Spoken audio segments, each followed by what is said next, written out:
Solidarité, folie sensible face aux enjeux de l'heure.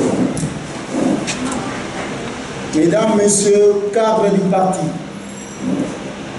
Mesdames, Messieurs, le président de Ligue des jeunes et associations membres du rassemblement, chers jeunes combattants du parti et chère jeunesse congolaise dans son ensemble, Mesdames, Messieurs de la presse, en ce jour du 15 septembre 2016, 4 jours avant la convocation inconditionnelle du corps électoral par la Commission électorale indépendante CENI, conformément à l'article 73 de la Constitution, la jeunesse de force novatrice pour l'union et la solidarité, FONUSANSI, parti cher au président Joseph Olengankoy, réitère son engagement au respect de la Constitution pour l'alternance politique au sommet de l'État le 19 décembre 2016, gage irréversible et non négociable selon les prescrits de la Constitution. L'heure n'est plus au discours ni aux incantations, car la nation est réellement en danger. Les acquis de la démocratie sont en train d'être marchandés au mépris total des sacrifices de plus de 6 millions de morts enregistrés dans l'Est de notre pays, à ceux du 19, 20 et 21 janvier 2015 tombés lors d'une marche pacifique, refusant clairement et catégoriquement toute modification soit-elle de la Constitution, sans oublier ceux enterrés dans la fosse commune de Malo.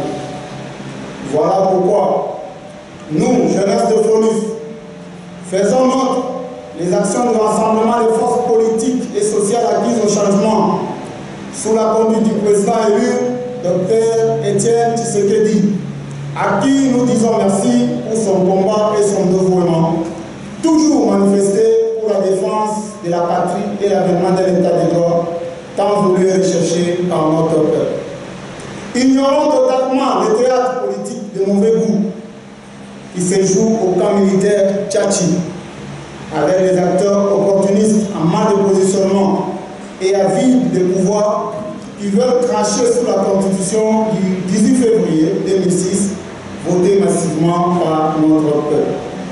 Lançons un appel à ce même peuple congolais en général et aux forces vives en particulier de se mettre en marche conformément à l'article 64 de la Constitution pour faire échec à tout individu ou groupe d'individus qui exercent le pouvoir en violation des dispositions de la Constitution.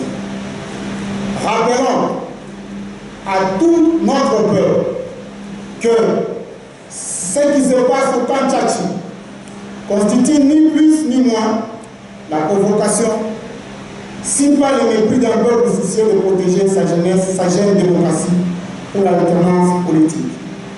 Et par conséquent, tout le monde devra se prendre en charge, conformément à l'article 64 précité, malgré les intimidations du pouvoir en place,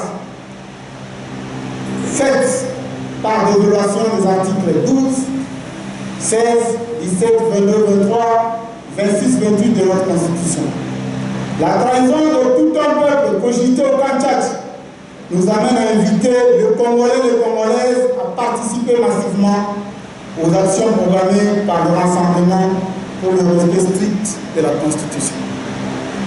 Ainsi, avertissons la CENI qu'elle se rendrait coupable de la violation de l'article 73 de la Constitution du 18 février 2006 si elle ne convoque pas le corps électoral pour le scrutin présidentiel en date du 19 septembre 2016. Invitons tout le peuple congolais en général et surtout toute la jeunesse à se joindre au rassemblement et à se mobiliser comme un seul homme ce lundi 19 septembre 2016 pour une marche pacifique en direction de toutes les représentations de la CENI sur toute l'étendue de la République afin d'exiger la convocation du scrutin pour l'élection du président de la République dans les délais constitutionnels. Nous ne pouvons terminer cette déclaration sans condamner avec la dernière énergie les abus du pouvoir orchestrés par M. Kabila et ses acolytes à travers les rétrécissements de l'espace politique et médiatique, la répression, Les intimidations et arrestations arbitraires que subissent les acteurs de l'ensemble et certains jeunes de FONUS en particulier. Nous pensons ici aux derniers en date qui ont porté atteinte aux droits et libertés par des arrestations arbitraires du camarade Colin Loti de FONUS, Honoré Voula du parti politique en vol et certains membres de l'IDPS. C'est l'occasion ici de condamner le terrorisme étatique qu'a subi le président du G7 honorable Mwando Simba pour l'empêcher d'arriver à son fief électoral académique dans la province de Haut-Lomami. Jeunesse congolaise, peuple congolais. Les garanties de liberté publique constituent à être bafouées. L'alternance voulue est proche de nous et en voie de nous être confisquée. L'heure est à l'éveil.